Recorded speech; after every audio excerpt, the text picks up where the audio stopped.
শামীম পাটোয়ারিকে কিন্তু এই টাইপের হিসাব করেই একদম প্রথমে যখন ওকে সিলেক্ট করা হয়েছিল এইভাবে। তো আমরা আসলে অল্প সময়ের মধ্যে অনেক বেশি আশা করে ফেলছিলাম ওর ওর উপর। ওই সময় এটা ও একটা প্রেসারে ছিল, যে কারণে ওই সময় খুব একটা ভালো হয়নি এবং ও এটা ইমপ্রুভ করেছে ওর। ক্যারিবিয়ান কমেন্টেটররা যখন এরকম প্রশংসা করে, 360 ডিগ্রির সাথে তুলনা করে, কতটা শান্তি লাগে?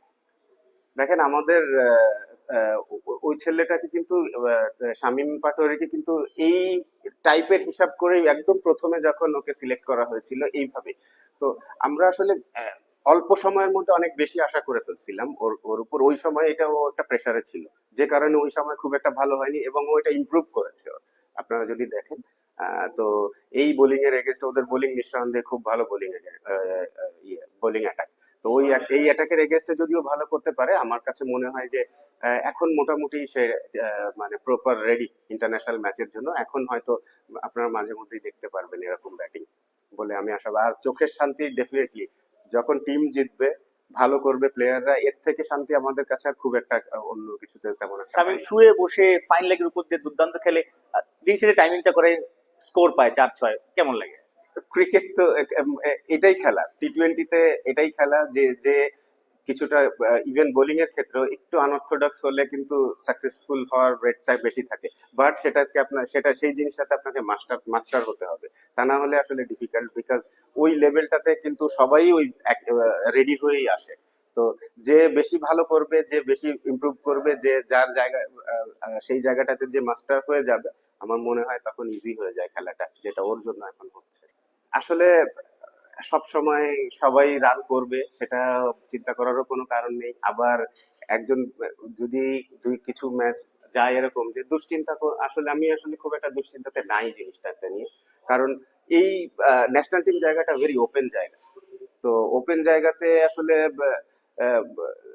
রান না করলে ও বুঝতেছে, ওকে আমার আসলে বলার কিছু নাই যে আমি কিন্তু খুশি না, বা রান না করলে যদি ও অনেকদিন রান না করে ও নিজেই অখুশি থাকবে, আমি আমি কি অখুশি হব? তো নিজে অখুশি হওয়ার তার থেকে আর বড় কি হতে পারে? ডেফিনেটলি ও কামব্যাক করবে খুব স্ট্রংলি, আমার আমার এই বিশ্বাস আছে আর কি। নিঃসন্দেহে ভালো। আপনার দেখেন দুইটা ম্যাচও এখানে করলো, দুইটা ম্যাচে ও ম্যাচ জিতিয়েছে, তো তাহলে ক্যাপ্টেনশিপ নিয়ে তো আর কোনো কথা থাকার কথা না। এবং চেঞ্জ গুলো ভেরি সিগনিফিকেন্ট ইট ওয়াজ আমার কাছে মনে হয়েছে দেখে। এবং ও ও কি এক্সপেরিয়েন্স ক্যাম্পেইনার, সো ও জানে ওই লেভেলের ইয়েটা। তো আমি এনজয় করছি। ডেফিনেটলি ওই এই টুর্নামেন্ট কিন্তু এই জন্যই করা যে আমাদের আহ, আমি গতকালকেও একটা এই কথাটা উঠাইছিলাম কারো একজনের সাথে কথা বলার সময়, যে আমাদের দেখেন এর আগে টি-টোয়েন্টি টুর্নামেন্ট মাত্র একটা বিপিএল টুর্নামেন্ট ছিল, এবং যেখানে ন্যাশনাল টিমের কারেন্ট প্লেয়ার খেলতো চারটা আর একটা দুইটা প্লেয়ার খেলতো বাইরে, ন্যাশনাল টিমের বাইরে যারা, যে দেখার সুযোগ থাকতো দুইটা, তাও রেগুলার তারা খেলতো না, দেখা যেত ঘুরায় ফিরায় খেলছে। তো আসলে দেখার চান্স ওরকম অত বেশি ছিল না। তো খুব স্বাভাবিকভাবে এখানে যদি তারা 7টা ম্যাচ হবে, যারা ফাইনাল খেলবে তারা আরো দুইটা ম্যাচ বেশি খেলবে।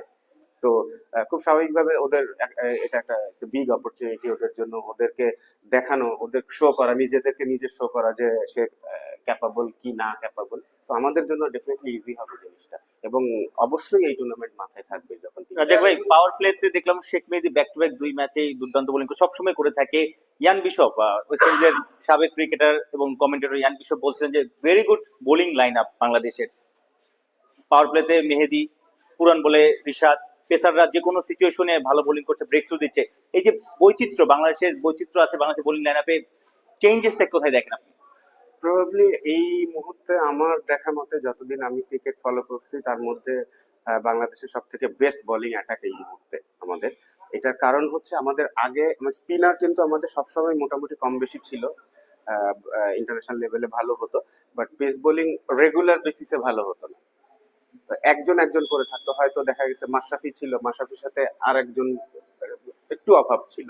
তো জিনিসগুলো ওরকম হয়েছে। তো আমার কাছে মনে হয় যে পেস বোলিং অ্যাটাকটা আমাদের ভালো হওয়াতে আমাদের এই এই জিনিসটা খুব বেশ কম্প্যাক্ট হয়েছে। যে কারণেই আমাদের, এই কারণে কিন্তু আমি বললাম যে ওয়ানডে ম্যাচে আমরা কিন্তু খুবই আশা করছিলাম যে ওই দুইটা ম্যাচের যে কোনো একটা ম্যাচ আমরা যদি ফার্স্ট ম্যাচটা জিততে পারতাম, তো আমাদের কম্বিনেশনটা ঠিক হয়েছিল না আমার মনে হয়। মানে কম্বিনেশন বলতে ভালো খেলার কম্বিনেশনটা। বাট এমনি আমাদের বোলিং অ্যাটাক নিয়ে এখন আসলে কোনো সন্দেহ নেই আমার।